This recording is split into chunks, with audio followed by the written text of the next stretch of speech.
Okay, looks like we're ready.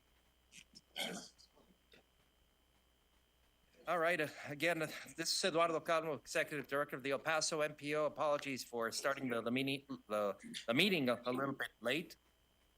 Before we start, just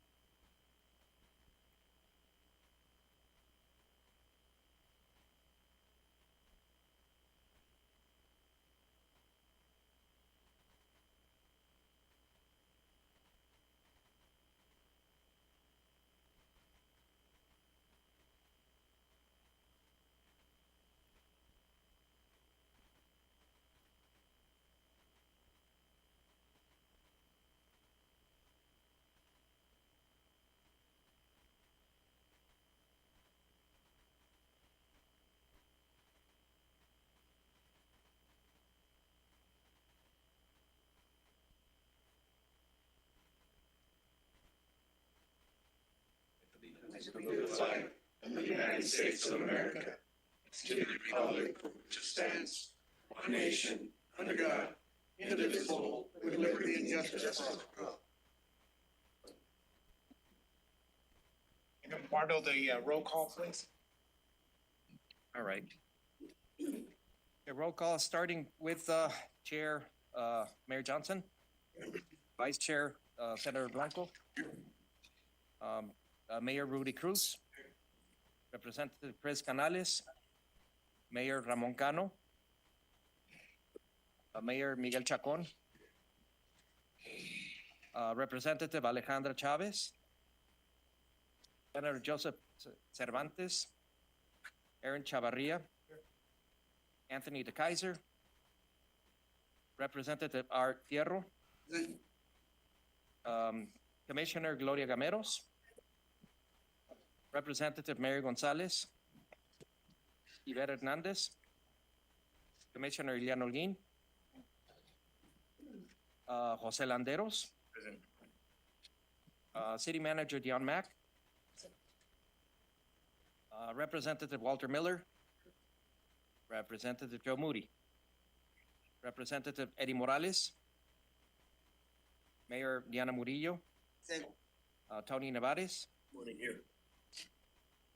Representative Claudia Ordaz, Mayor Javier Perea, Present. Representative Vince Perez, Mayor Rachel Quintana, Here. Judge Ricardo Samaniego, Yes, here. Tomas Treviño, and Mayor Anthony Turner. All right, so we do have quorum. Let's move to the open comment period.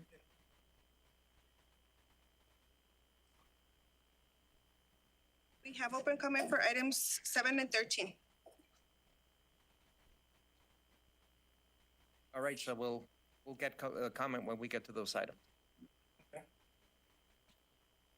so if everyone's had an opportunity to look at the minutes from the December 13th Transportation Policy Board meeting, I would entertain a motion to Approve.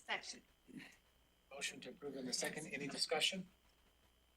All those in favor? Opposed? All right, motion carried. Move on to number 2, the nominating the elect the chairperson of the Transportation Policy Board. Is there a motion? Chair, I would like to nominate Senator Blanco. We have a motion and a second. Any discussion, or is there anyone else? We have a motion and a second. On this one, call for the vote. All those in favor? Opposed? Congratulations. Thank you. There you go. Good morning, everyone. Thank you so much for the vote of confidence. I look forward to working with each and every one of you to advance our transportation needs for our region. First order of business, I'd like to recognize and welcome several of our new members. A lot of these folks have been appointed, so I will kick it over to our mayor and our county judge to introduce the new folks, if you like. Sure. So we have Representative Alejandra Chavez, who is one of our new members. Glad to have her on board. We also have Fierro, Representative Art Fierro, who's on board. Chris Canales, who's read that or now. I'm very excited. Landeros, who has been a huge part of transportation, extremely important to have him on board. We also have a new commissioner from Doña Ana County, Ms. Gloria Gaveros. Thank you so much for joining.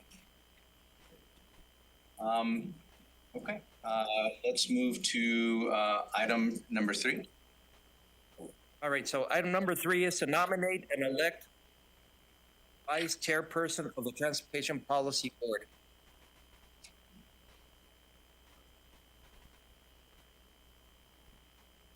Before we go there, you done? We're good? All right, so again, let me repeat into the record. Item number 3 is to nominate and elect vice chairperson of the Transportation Policy Board. I move to nominate and elect Mayor Javier Perea as vice chair.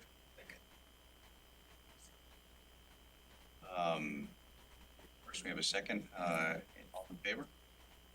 Any? Nervous there. Motion passes. Congratulations.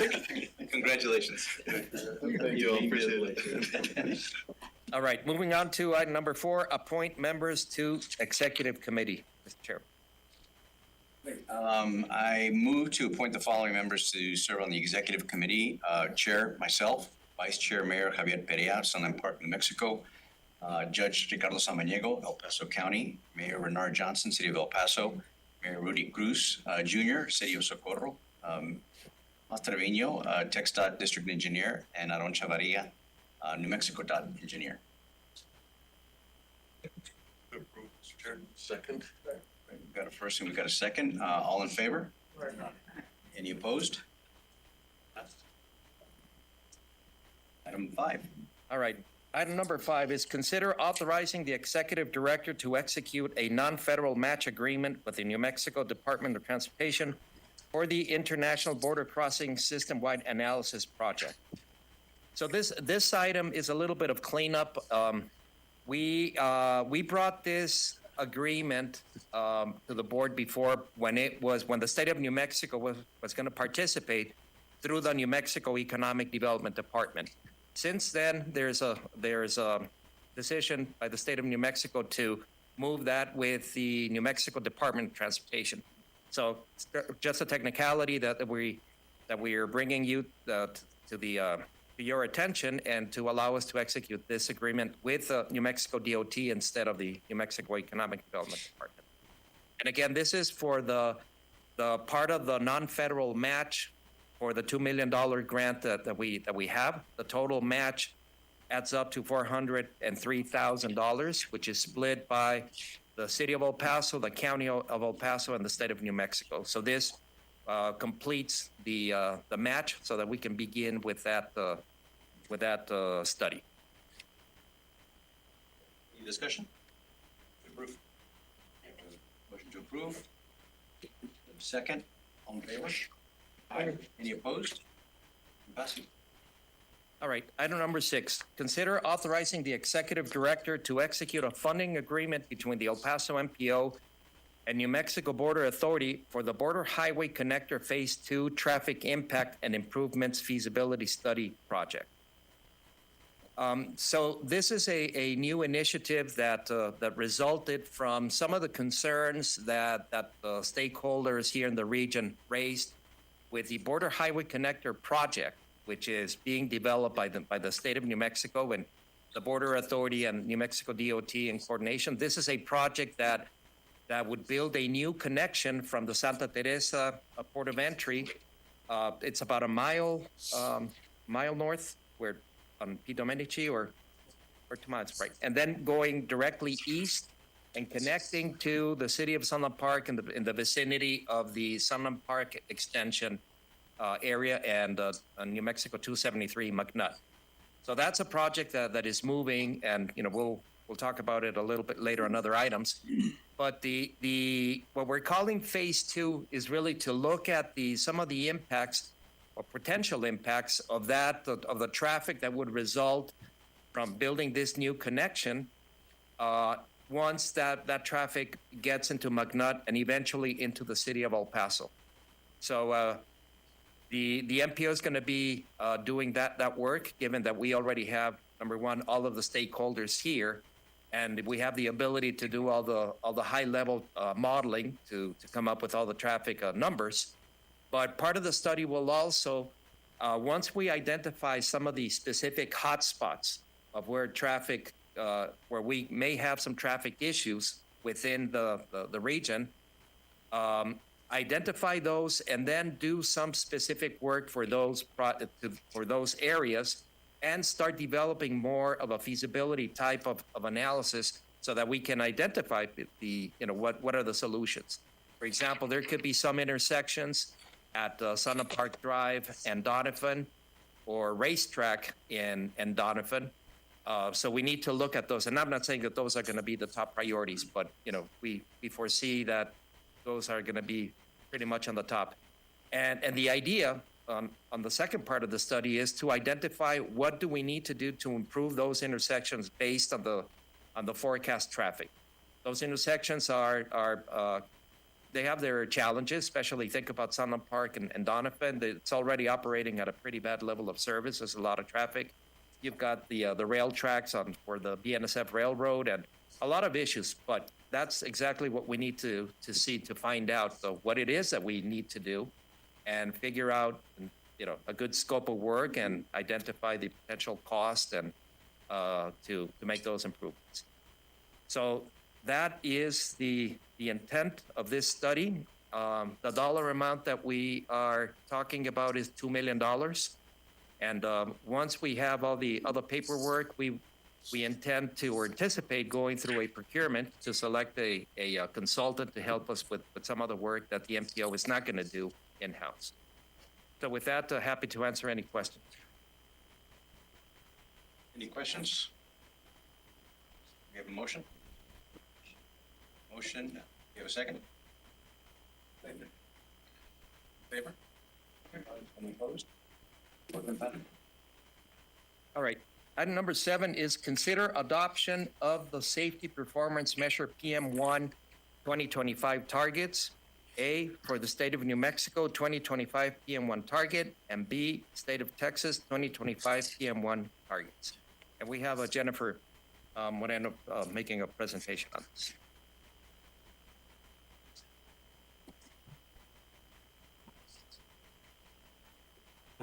Good morning, Chair and members of the committee.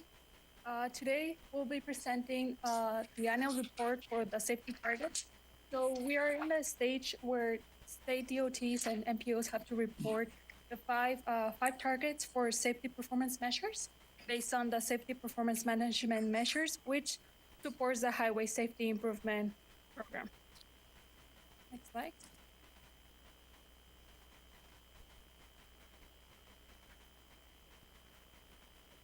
So here on the slide, you can, there are several points that highlights the responsibilities of the MPOs. So the state at this point already established their targets, and the MPOs they need to adopt and support the state targets, develop their own, or do a combination of both. These targets have to be reported by February 27 of this year, and they have to be reported to the state DOTs. Next slide.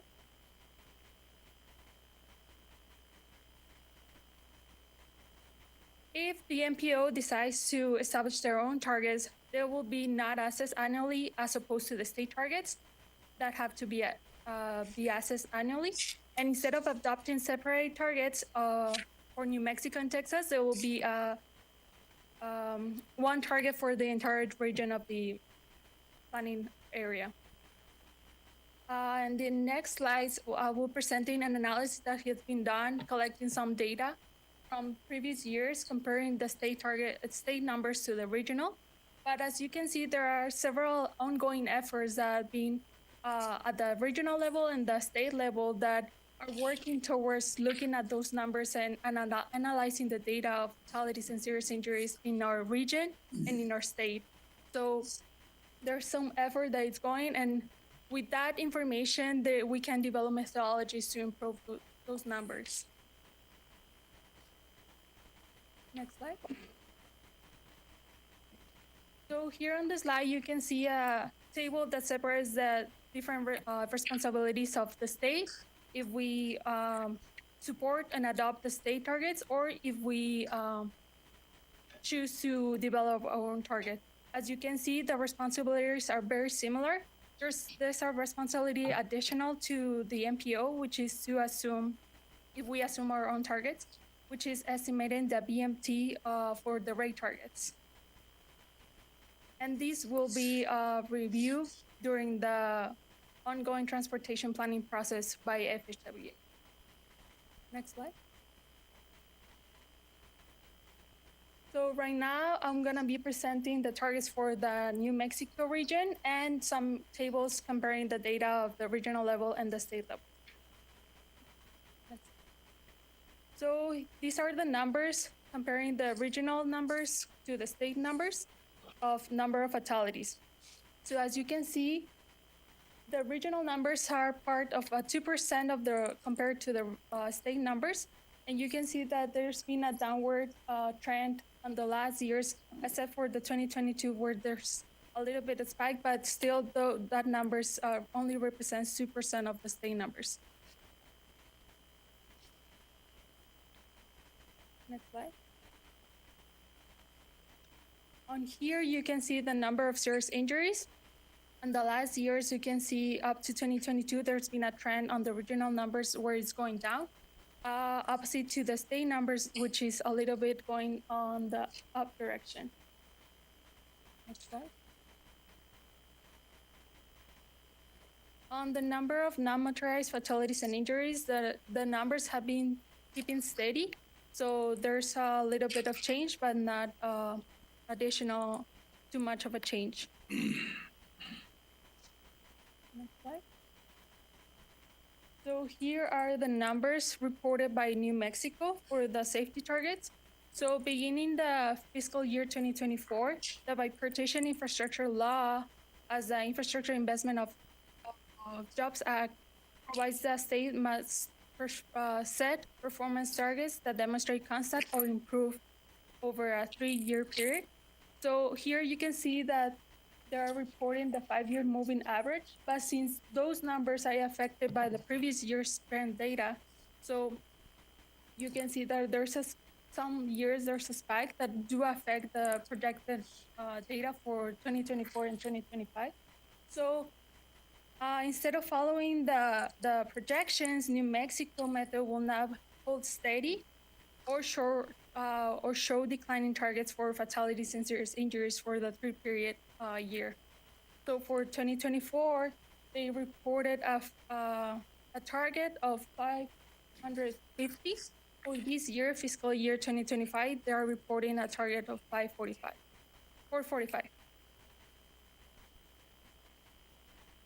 Next slide.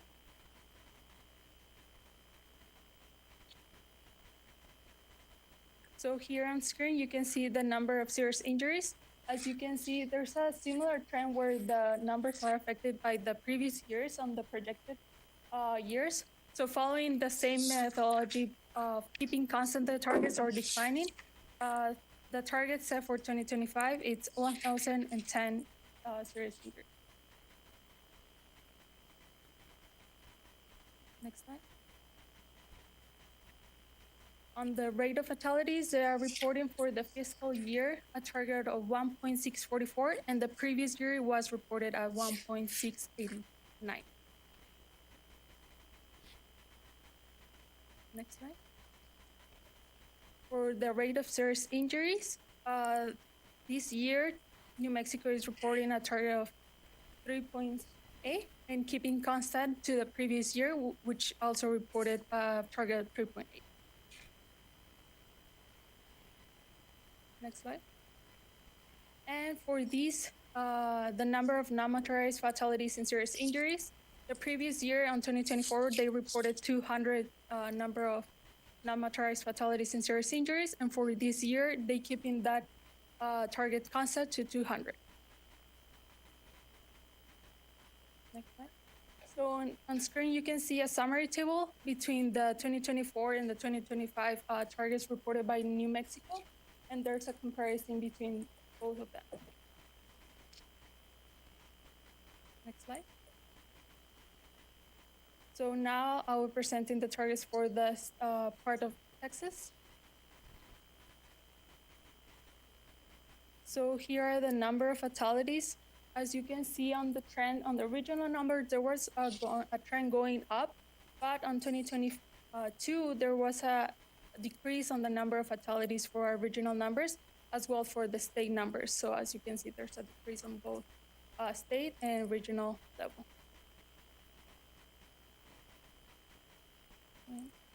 So for the number of serious injuries on the state level, there was a spike in 2021. From after that, the trend has been moving down.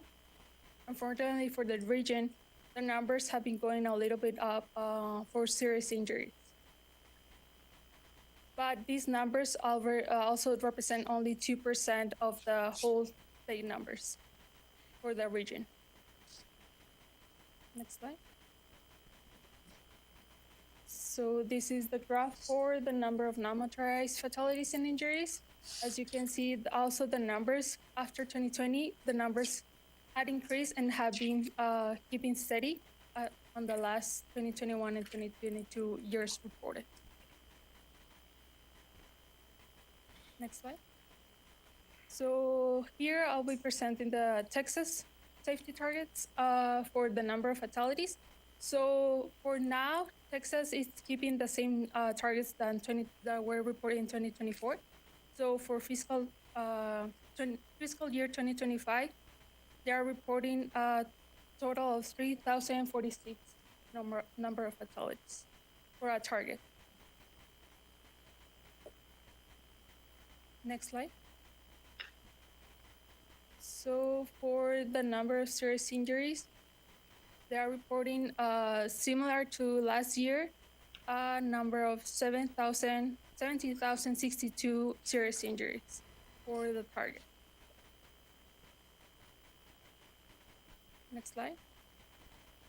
For the rate of fatalities, Texas is reporting a total number of 1.14 for the rate of fatalities for the fiscal year 2025. For the rate of serious injuries, they are reporting a target of 6.39.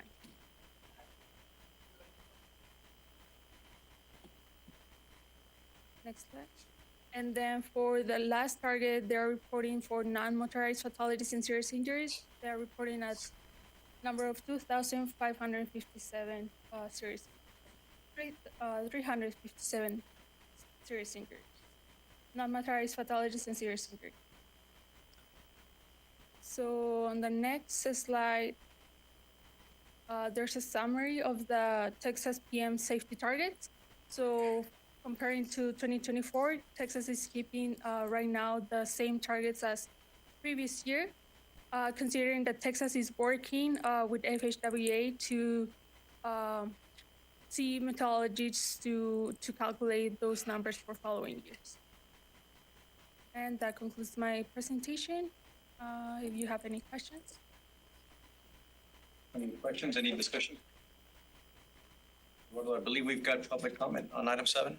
Yes. Yeah, before we get to public comment, and many of you remember that we've had this discussion in the past. PM1 obviously deals with safety, and so it is difficult to talk about targets when we talk about fatalities and serious injuries and all that. So again, we've had this discussion, and we continue to struggle between what philosophically really should be the target, right? And I think we've talked about this before. The target for fatalities, anything other than 0 is unacceptable, right? But it's not realistic that we can achieve that. So we as staff, we continue struggling with that a little bit more on the philosophical side. But this is something that we're required to do. It's part of the federal process, establishing these targets. And as Jennifer alluded, we have the ability to establish our own instead of adopting the statewide targets. but we don't feel that we have right now sufficient data. Now, having said that, there are, in one of the slides that Jennifer showed, there are some efforts that I think are going to give us, we're going to be taking steps in the right direction on the safety action plans that the MPO, that our safety action plan is executing at this point, combining to what the city already did with the Vision Zero a couple of years ago. Doñana County is also doing their own safety action plan with another SS4A grant as well. So we hope that once we start getting, more data on one side, and then on the other side, really start identifying the countermeasures to really avoid, these fatalities, right? Could be engineering projects, could be education, could be talking to our law enforcement partners, and it really is a combination of different elements that we have to combine to make sure that the trend goes down and eventually get to that zero target. So with that, if you don't have any questions or comments, I think we can move on to public comment. Marisol? Yes, Mr. Scott White. Just a reminder, we've got 3 minutes per public comment, and Sergio will be keeping the time.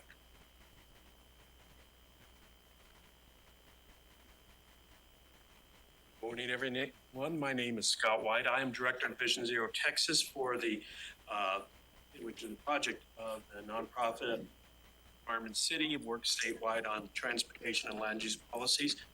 And the team has done a great job putting together these numbers, adding in some of the projects that we are working on at this time. But one of the bigger things, and this is when we get down to some of the ground level work, is looking at the tip and looking at how these projects that are coming up will incorporate safety into these projects. We know that we can talk about safety, but as Mr. Caldwell just said, sometimes it's getting into the details, and that's where we get to those countermeasures where we're looking at what we can do. Some of that is simple changes in the way we talk to the community. Some of it is changing the words that we use. The state has adopted collision versus accident in all their various codes. And that's a big change because we hear every morning when we turn on the news or the radio, we hear, oh, there's an accident here, there's an accident here. That puts it in our head that no one was responsible because that is the common understanding of the word. It may be the correct understanding, but as we interpret these things, we have to go about changing the way we think about all these things. It used to be that when we talked about safety, we just talked about the numbers, and as long as the numbers went down, great. But how did we get there? How did this project improve safety? How did these things get better? That's the next step in the way we need to be looking at these projects. And it's going to be part of the safety action plan that the MPO is putting together that you're all going to have your name on. So think about the ways that you want to not just talk about numbers, but saving the lives of the people who use our roads every day. That's what getting to zero really deals with. Thank you very much. Appreciate any questions. Thank you. I think that's it. Marisol? Yes. Regarding agenda item number 7, any discussion? A motion to approve the targets. Motion. Do we have a second? Second. All in favor? Any opposed? Motion passes. All right, moving to item number 8, consider authorizing MPO staff to submit a functional classification request to the State of New Mexico and Federal Highway Administration for the Border Highway Connector project as a principal arterial. We have a brief presentation on this if you would care to hear more details, but this is just a procedural in getting the functional classification. All right, You want the presentation or more details on this? Board, does anyone want to see the presentation? Make a motion to approve. Second. We have a motion, we have a second. All in favor? Any opposed? Motion passes. Thank you.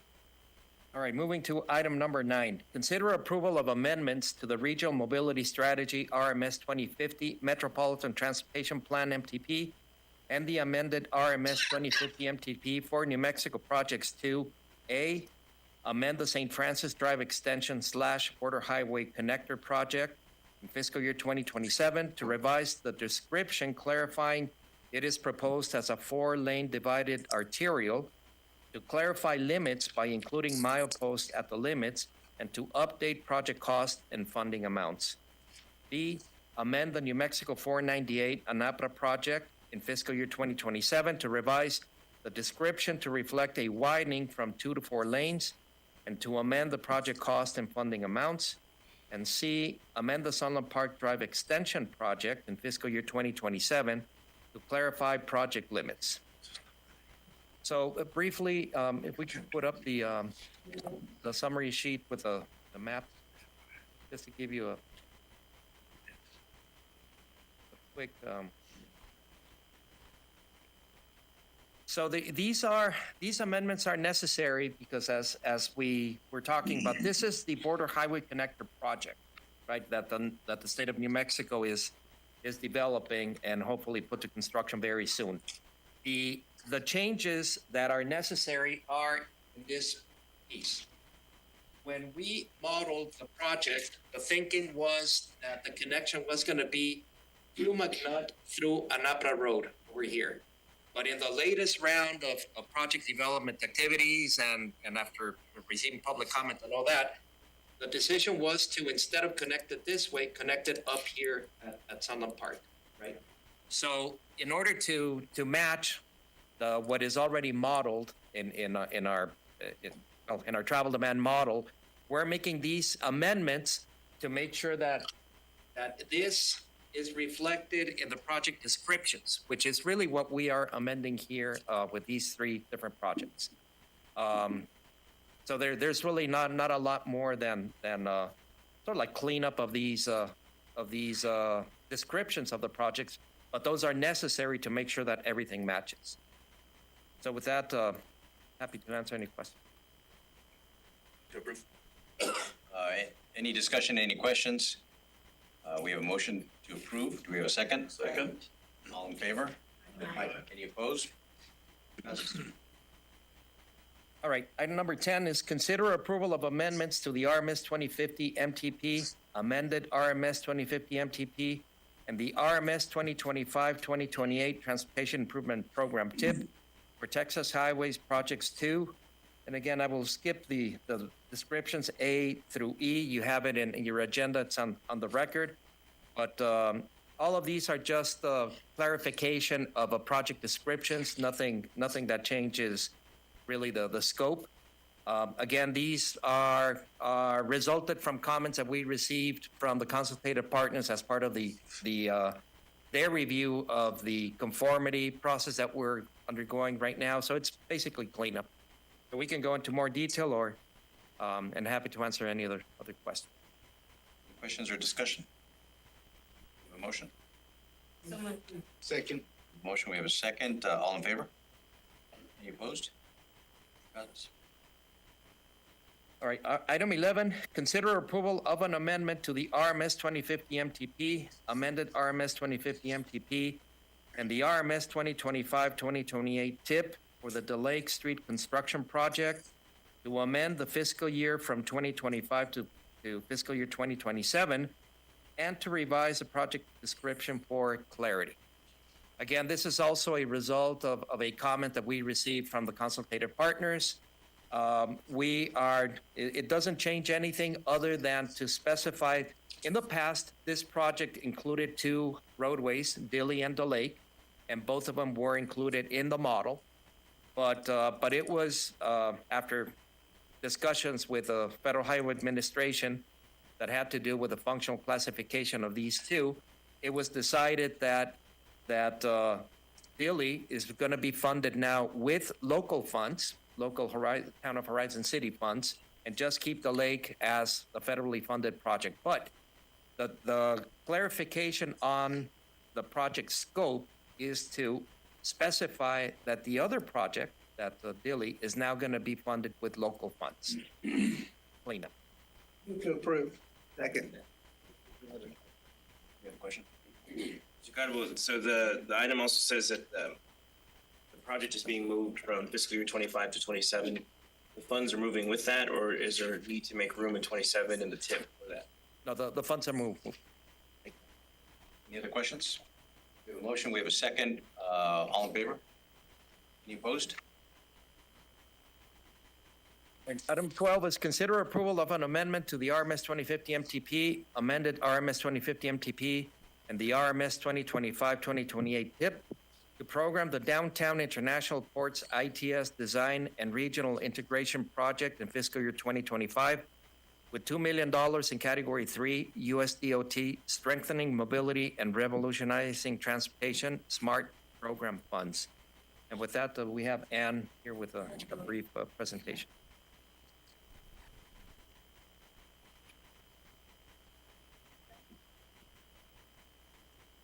Good morning, Chair and Board members. Ann Gallante, El Paso MPO.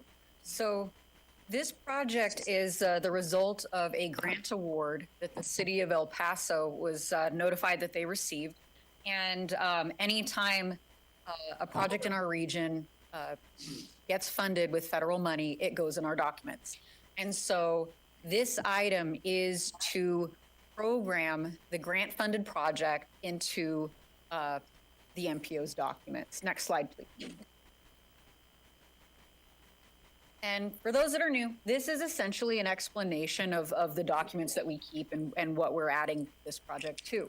So the TIP, that is our short-range document. It's fiscally constrained. All of the projects within it contain dollars attached that are that are available to the project. Nothing goes into our plan unless it has the money attached to it. When grant projects get added, they have the money already, and so we just add them without having to, without it affecting any of our existing projects.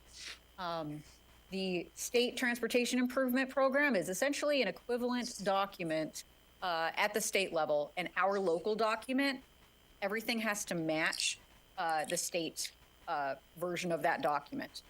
And so whenever we amend our TIP, we also have to put in an amendment to the STIP. Generally, that is done once a quarter unless it's a very small change, which we can do whenever. So that explains where we're adding this project. So this is a little bit of detail down here about the award that the city of El Paso won, what's getting funded. In this case, it is the FHWA's SMART program, which funds new transportation technology type things.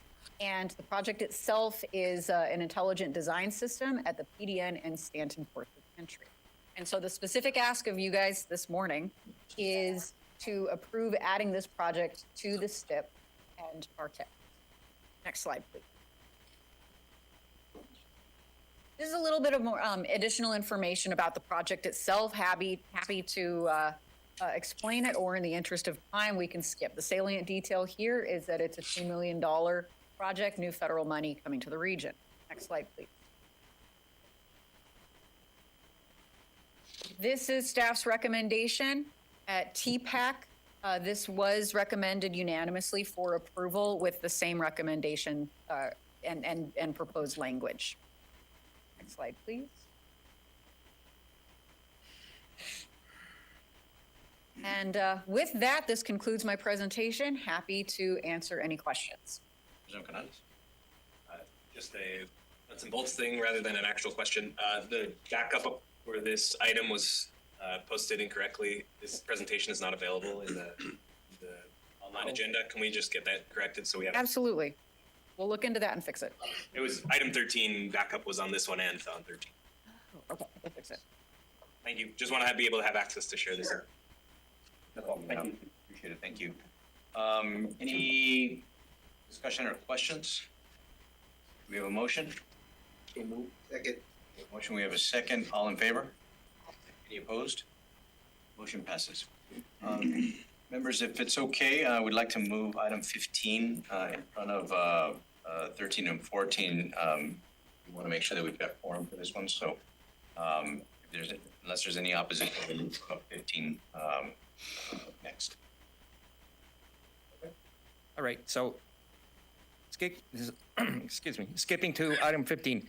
Consider the executive committee's recommendation that El Paso MPO submit a letter to the General Services Administration, GSA, addressing the final environmental impact statement, FEIS, for the Bridge of the Americas Improvement Project. So as the letter was circulated yesterday, there was a little bit of a discussion internally. Took us a little bit longer than we really hoped for to prepare the letter, the draft letter, which is what we circulated to you all yesterday. And again, this letter is the initiative to submit a letter is really more just to be on the record. Just commenting on the result or the selection of the preferred alternative by the GSA on the Bridge of the Americas project. Again, my understanding is that the process is closed. When GSA released the final EIS on January the 3rd with the selection of their preferred alternative, that pretty much the process is done. There is a 30-day cooling off period between then, January 3rd, where the sponsoring agency, in this case GSA, will do some paperwork, some procedural stuff, and then they will publish the decision, the record of decision, which is the final step in the NEPA process, in the Federal Register. So any comment, any letters are not part of the official record anymore. That process was closed. But I think we thought it was important to ask the board if there was a desire to submit a letter just to be, on the record on this decision. And again, the draft was circulated yesterday, and I'm happy to answer any questions or contain any discussion. Question from Well, it's more of a comment. Thank you very much for doing this. I think it's important that we put this comment in writing and it's out there. It just seems like there's so many questions still on capacity on the other bridges and what can happen in the future. So thank you very much for doing this. It's just a comment. Thank you, Mr. Chair. Thank you. Yeah, I just want to put on the record, like I did last time, there was a vote about sending a letter that the City Council of the City of El Paso and also the County Commissioners Court from El Paso County both voted unanimously to send letters of support for the draft EIS. Obviously, the final EIS is now out, but I think it's important to put that on the record. There has been significant local support, at least from the city and the county. Thank you, Representative. Any other questions or items to discuss? We have a motion. So moved. Second. Motion, we have a second. All in favor? All right. You opposed? Nope. No. Let the record show that there's two opposed, three. Can you raise your hands? Those opposed, raise your hands, please.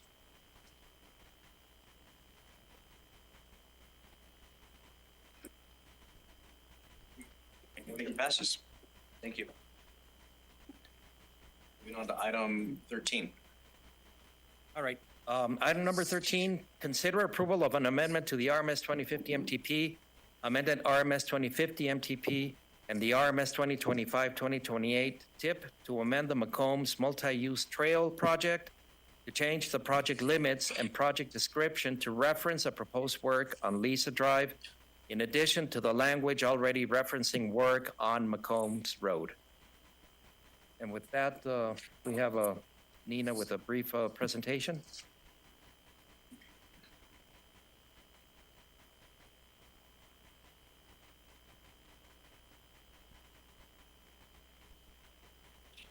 Good morning, everybody. Good morning, everyone. So this item has actually come before you all. It came before you, I believe, I want to say in about like September September, October 2024. So this project has already come before you, and essentially what they're trying to do is just change the project description and the project limits of this particular project to be a little bit more specific to reference work that they are also doing along Lisa Drive. Next slide, please.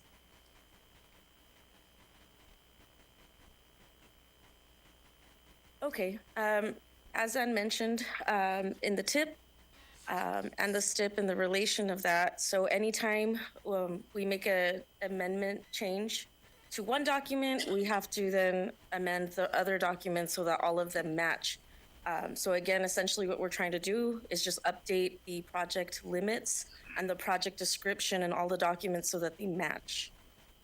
Next slide, please. So here we have a map, and so in the map, what we're showing is the proposed work, and so what we have in yellow is along McCombs Drive, which is what the project description mostly states, but the project also is doing work along Lisa Drive, which is in the orange along the top. Next slide, please.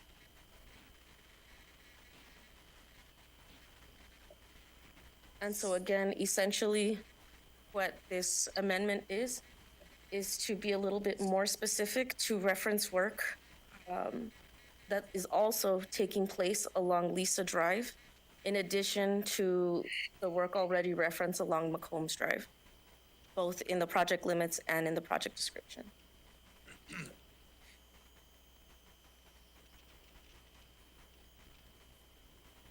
And here is the change in the project description. Next slide, please. Staff does recommend approval of this amendment. Next slide, please. And that concludes the presentation. Any questions? Any questions? Any discussion? I believe we've got public comment on item 13. Yes. Mr. Scott White for 13.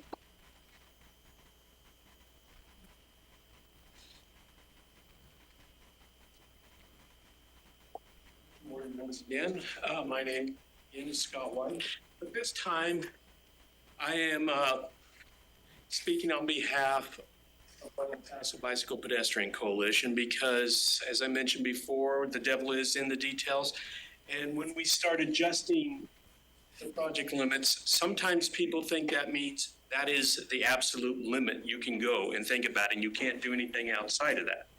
When you get to an intersection, sometimes that means, in the minds of some folks, that you can't actually change things to help people get across that intersection. And if that intersection is at a terminal edge, sometimes they take it to mean that intersection is not included in the process. We want that intersection to be included in the process so everyone can safely get across to the other side. And make sure that is an option when we think about it, because that changes the design choices. There is an intersection, I don't know how many of you know it, over at Mount Wood and spacing now. But it has a two-way right turn. And that means most people, when they stop there on the red, they're looking left to look at oncoming traffic, and they're not looking at right, which is where this bike trail starts. And so a person, and I've been this person on occasions, is stuck there, waiting to make eye contact with that person so that we know, had that decision been to make sure that trail crossed across this intersection, we could have done things to make it safer for the vulnerable road user who is engaged in active transportation at that point. It would have also meant that that very edge there, the limit would have been changed. Right now, there is a utility pole. There's a very narrow curb ramp. All these things impact the users. So when we talk about the limits and the destinations, this should be part of it. This is about safety, but it's also about our community, making sure the people here are safe. And I hope this sinks in and we start thinking this way so that when you all talk about projects on a big scale like this, the people who actually do the work go and look at the human scale, make sure it actually works wherever, however they travel. Thank you very much. Mr. White? Dr. Bernal? Thank you. Mr. Calvo, I was under the impression that the change is actually specifying the broader reaches on the opposite sides of the intersection. Is that correct? I think the change used the previous language just read the intersection, and now it specifies the Chaparral Middle School on one side, which is on the outside of the intersection, and then the D-Right Community Center, which is on the outside portion of the other intersection.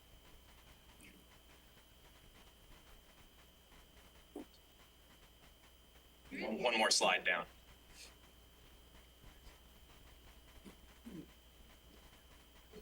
I want to make sure we're capturing what Mr. White is saying. It looks like the previous description didn't have the specification of the limit of the middle school on limit from, and it now does. We should be that clarifies the expansion of the limit across the intersection. Is that correct? Well, so the original description did not include mention of Lisa Drive at all, except as the endpoint for the McCombs work. But the Lisa Drive work was always part of the project. It's not an on-road project. It's just the landscaping and all of that. So that's really the clarification. And so including Lisa Drive, you end up with the additional limits that go to the middle school. To the middle school, right? But I'm just asking for clarification. The middle school is on the other side of the intersection. It is, yeah. Limits theoretically now in the other side of the intersection. Theoretically. Yes. Making sure that we're trying to capture what we're hearing in the public. The limit does include the other side of the intersection. Thank you. Thank you. Any questions, any discussion? Motion. We have a motion, we have a second. Second. In favor? Any opposed? Motion passes. All right, moving on to item 14, consider authorizing the executive director to send a letter of support for the City of El Paso application to fiscal year 2025, Rebuilding American Infrastructure with Sustainability and Equity RACE program for the CBD 4 Segundo Barrio project. Again, this is a letter of support. I think it's a no-brainer. You know, staff recommends approval of this item. Project that's had a lot of trials and tribulations since pre-COVID. So I appreciate the support. Obviously, it's very much needed in Segundo Barrio. Motion, we have a abstain.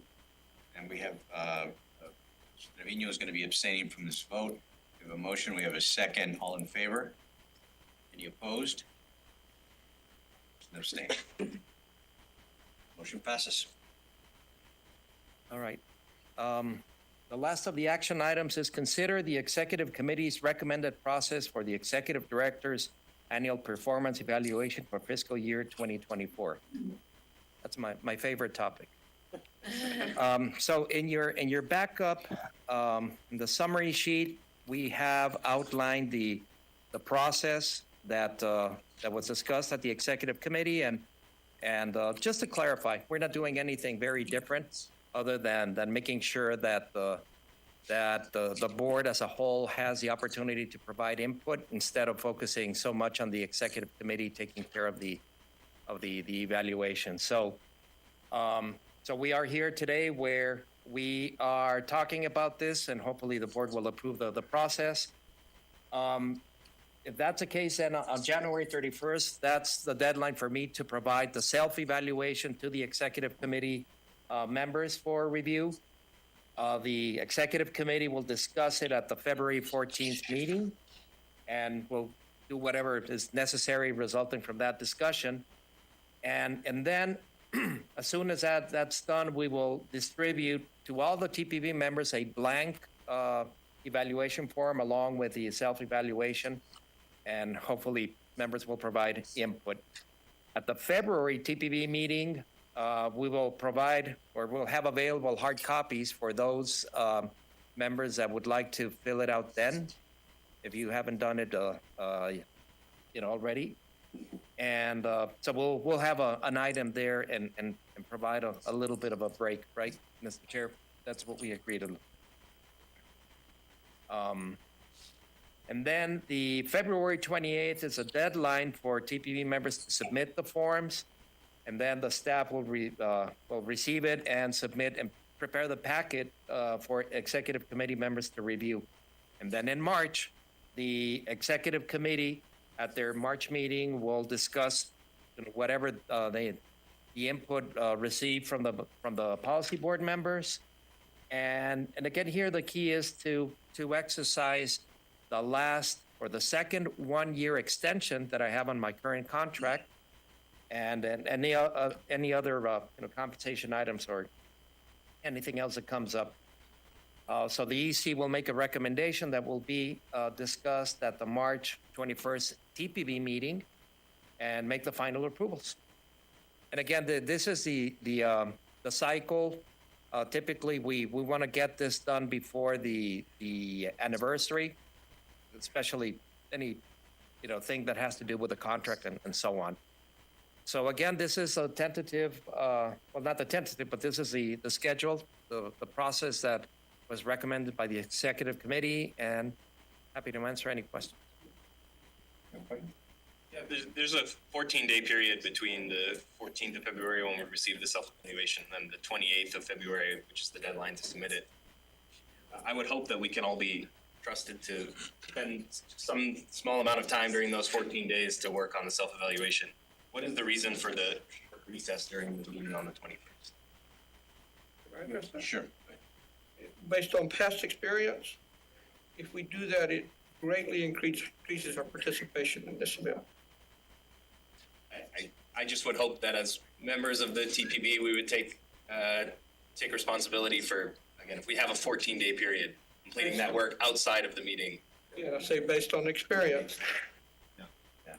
We agree with you. Yeah, the EC agrees that we need the members of the TPB have time to evaluate and then bring their thoughts with them, and then we'll have that opportunity to do the evaluation during the TPP, the day that it's due. But the EC's concerns, we share your concerns that we want that there's maximum participation from all TPP members. That's fine. Yeah, I have a concern that if we have paper evaluation forms during the meeting, members, no disrespect to any other member, some members may want to complete it in that short sitting and not spend the amount of time that they may otherwise if they did it in other times. So that's my only concern with that method of having a break there. Put that on the record. Thank you, Mr. Chair. Any other questions? Any discussion? Move to approve. We have a motion. Do we have a second? Second. All in favor? Any opposed? Motion. All right, moving on now to reports. Number 17, overview of the El Paso Transportation Authority ETA operations. And here we have Mr. Bañales, who's still the interim director, right?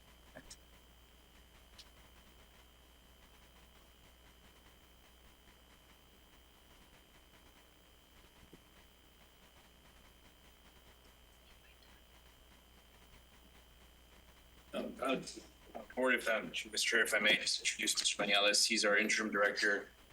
The ETA was formed via a study that was actually funded through the MPO back in 2016. It's taken us a significant amount of research and coordination to get where we are today, but we're proud to provide this update. Most of the local governments within the community are active participants, including the MPO, who has an ex officio board seat on on the board of directors for ETA, and Mr. Banales has been in this interim position for about 6 months, 5 months. Time flies when you're having fun, and he's done a great job, and we've worked very closely with our partners at the city of El Paso and their mass transit department at City Metro to make some strides, and look forward to continuing to report out some of the successes. But felt very relevant to make sure that we presented this to the board, given again that this entire concept started with a study that came out of the MPO almost 10 years ago. So with that, I'll turn it over to Mr. Banales. Very much. Actually, going further back. My name is Javier Banales. As Mr. Landeros mentioned, I am the interim director of the El Paso Transportation Authority. I'm also the chairperson of the West Texas and El Paso Regional Transportation Coordinating Committee. This is funded by TxDOT, and the fiscal agent is Project Amistad, a nonprofit agency here in El Paso. They're the fiscal agent. And so, next slide. Very quickly, the mission of the organization has some key words in there: encouraging and assisting local units of government to join and cooperate with one another to provide and deliver regional multimodal transportation within the El Paso area. Next slide, please.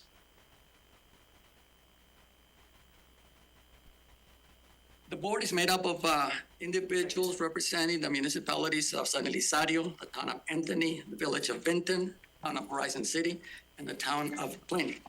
Along with the chair of the committee, the Commissioner Jackie Butler, representing the county.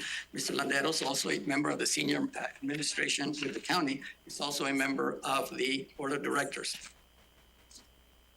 And as was mentioned by Mr. Landeros, actually, congratulations to the El Paso MPO and the county of El Paso, really, because in 1991-92, they embarked on a study countywide to look at expanding transportation, actually at improving and developing transportation within the county of El Paso outside the city. This is a report that was put together by the El Paso Metropolitan Planning Organization, and it covers the discussions that occurred, the planning sessions, the public meetings, the focus group meetings, the feedback from constituents, policymakers, because policymakers were also interviewed through this study. And I'm just going to read 3 recommendations that came out of this. Again, this is 30 years ago. I think most of you were probably in high school then, but at the end of the presentation, it reported that 3 different types of governmental structures were suggested as reasonable choices for a countywide transit program. Number 1, that El Paso County could develop its own program and purchase services a private operator. Number 2, El Paso County could purchase services from Sun Metro, City of El Paso. Number 3, a countywide regional transit agency could be created to govern transit in the county of El Paso. And they're reviewing and interviewing some of the policymakers for this study. The majority actually favored forming a countywide regional transit agency to govern transit within the county. So this is available for anybody that would like to review it further. And as I said, it was 1994, that's the date that it stated, but the study actually went from 93 and 92. And so it's very important to realize that 30 years ago, they were talking about the same thing that we're in now. This is a regional study that Mr. Landeros made reference to that was put together, and it's dated July 2018. But this also goes back 2 years, like 2016, 2017, before this was completed. And this also outlines different options to pursue. And next slide, please. And so one of the things that came out of the study is that El Paso County-wide Transit Service Plan for 1994 recommended one unified transit system for the county with Sun Metro extending into the county, and that 0.5% of sales tax be allocated to pay for this service. And of course, that was a recommendation, but of course, it did not come into being. Another recommendation was that El Paso County expand fixed transit program, because prior to this, in 1994, transportation in the county was sort of spotty. Not all the areas were receiving transportation. but the recommendation was that the county expand and fix route services throughout the county. And three, identify future services such as paratransit services for persons with disability, and also implement a demand response program, something like a park and ride program. Next slide, please. So in the period between 2005 to 2015, this is some of the things that were happening.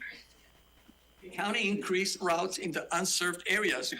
Prior to this, well, in 2004, that's when I joined Project Amistad as its executive director. Amistad was a contractor with the county. We operated 4 routes. We had 7 buses that belonged to the county, but were operated by Amistad. And there were about 11 drivers assigned to the program. Transportation services in the county was in the morning during the early commute from about 6 to about 10, and then it stopped and then continued again around 3:30 o'clock until about 6:30 in the evening. So the recommendation was to increase transportation services within the county, and during this period, it continued to do so. The unserved areas were further served because since then, the number of routes, 4 routes, has increased actually to 6. There's about 30 buses that belong to the county that are providing this service, and there's no downtime during the day. They started early at 6:30, 6 in the morning until about 9:30, depending on the route. There was a recommendation about addressing congestion mitigation and air quality as far back as the '94 study. During this period, the county of El Paso was very proactive. It is during this time that a lot of funding became available to address pollution, to address congestion in the freeways. And through the congestion mitigation and air quality funding that was available, the county implemented a van pool program that still operates today. Today, approximately 147 vehicles are functioning throughout the county, transporting individuals participating in the van pool program. So you think about it, if 147 vehicles, vans, are out there, if they weren't there, those individuals that are taking advantage of the van pool program would be on their vehicles going to work or to school or someplace else. And think of the number of vehicles, the amount of emission of pollution, and the congestion that is off the road as a result of the van pool program. The Gold Route was also established. This provides transportation from El Paso to Las Cruces on a weekday basis. There's about 5 trips made every day, and there's 1 or 2 routes that they stop in Anthony, the way between El Paso and Las Cruces. And it is also during this time that the Regional Planning Committee, the one that I mentioned that I'm the chair of, was established. Next slide, please. So the last report that I mentioned was between 2014, 15, and 24 was the Regional Options Feasibility Study. And as a result of this, a creation of the local government corporation came into being, continued the expansion of fixed transit, converted the fleet to CNG, and paratransit was introduced in August of this year, paratransit services. General public demand response, which is another strategy, like serve the county, that's planned for later in 2026. Electric vehicle pilot project is underway right now, funding that we have received. And the El Paso facility is scheduled to be underway as far as building a facility sometime in 2027. We're still in the engineering process and study and evaluation. Next slide, please. This is just an overview of the ridership fiscal year 23 to 2024, just to give you an idea of where some of the routes are. It's interesting, in 94, this study showed the populations of all the communities. Horizon City, I'm sure you will recall, but at that time, Horizon City had showed a population of about 2,300. And of course, today, Horizon City is the second largest community other than El Paso, Socorro, and then Horizon City. But you can see the ridership, and of course, Anthony Route 10 is the largest one, you see the ridership with the toll route between El Paso and Las Cruces. And then the van pool program that I mentioned, 379,000 riders. Next slide, please. Very quickly, this is just an itinerary. I don't think you can read it, but I just wanted to show you the complexity of putting the routes together. Can we go to the next one, and the next one, and then the next one, with 1 or 2 seconds on each line? Mayales? I know that we may be facing forum, so maybe just in the interest of time, if you could maybe just hit some of the highlights, and then maybe if there's one, we can come back at a later time when there's a lighter agenda than there was today. Can you just click on for the next 5 or 6 to the different, this is about 20, 30, 40.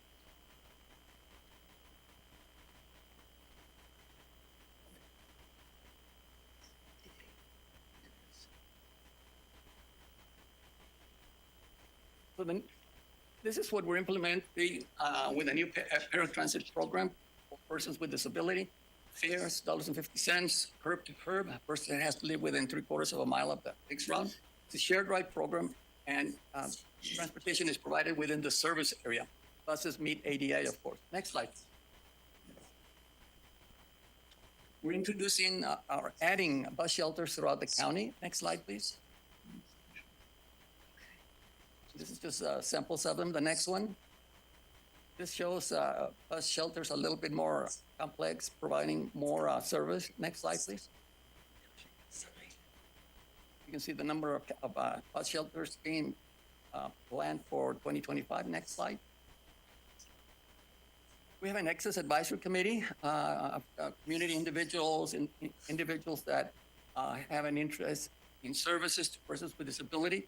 And so, in fact, they have a meeting this afternoon. They meet quarterly to give us advice, and there are good advocates also for this program. Next slide. Some of the challenges that we're facing, of course, with any new program, you have challenges. Paratransit services is brand new.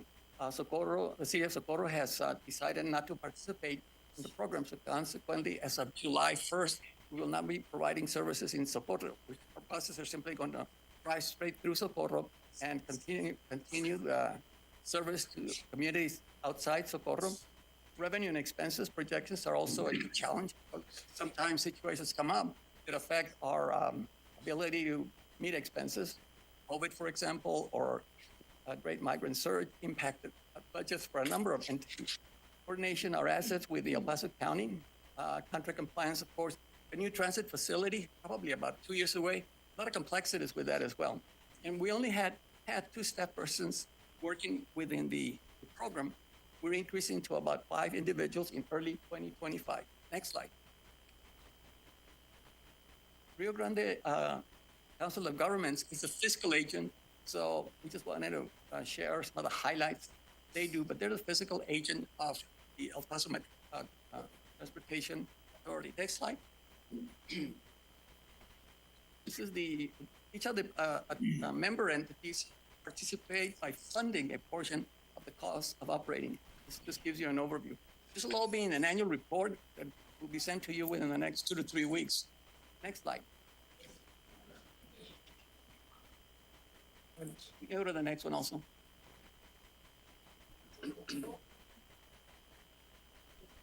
This is a summary of the current project that I mentioned, and you have in your table flyers that describe some of these programs. Next slide.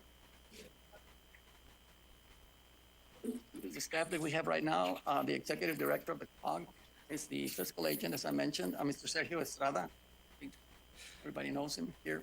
Is provided legal services. That's going to be picked up by the county attorney's office early this coming year. And I'm available to answer any questions after the meeting if you'd like. Thank you, Mr. Bañuelos. Any questions? We thank you for all that you do. Clearly, El Paso Transportation Authority does amazing work, so thank you for all you do. Appreciate it. And Mr. Chair, just to add a reminder that the MPO helped the service to get started with some CMAQ, 3 years of operating assistance, which is a maximum that we can do, 3 consecutive years. So I think that was identified as a priority project back in 2019, late 2019, to fund that. So it's really, really exciting to see it now coming to fruition, and not easy, right? Nothing is easy, but it's a really, really good thing. All right. Last item is the executive director's report. Just briefly, we attended the Transportation Research Board, TRB annual conference earlier this month. Very, very interesting. A lot of topics, many topics that you heard this morning in Gretchen Stolz's presentation. A lot of discussion. It was interesting too because we flew in directly into the snowstorm, and it was a week that the federal election was certified. That Congress did that. The funeral services for President Carter, and so there was a lot of activity in D.C. But it was a really good experience. Harrison, Lord, and I attended. Very briefly, update on the RMS 2052 MPP development, which is our long-range plan.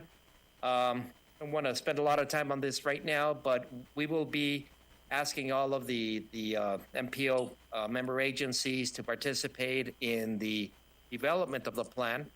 We had a very successful public meeting last week, very, very well attended, a visioning exercise for the public.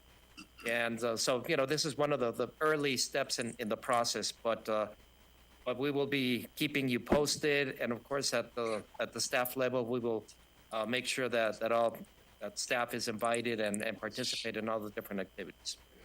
And then finally, it's not here and the listed on the agenda, but just a brief reminder that the TASA project call at the statewide level, and I'm looking at the text that folks to correct me if I'm wrong, the project call is out.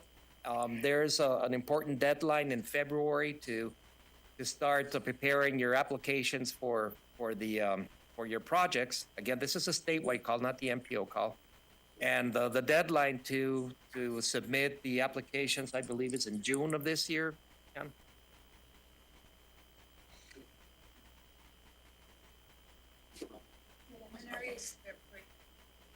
So preliminaries is in February 22nd, and then the final? Okay, in June. So I think we have already circulated this to all the member agencies, but we will send something to the TPAC and to the TPB membership as well. So with that, that's it. Questions, any discussion? We have a motion to adjourn? Second? Favor? Aye. Any opposed? Thank We you. adjourn. We adjourn. You have an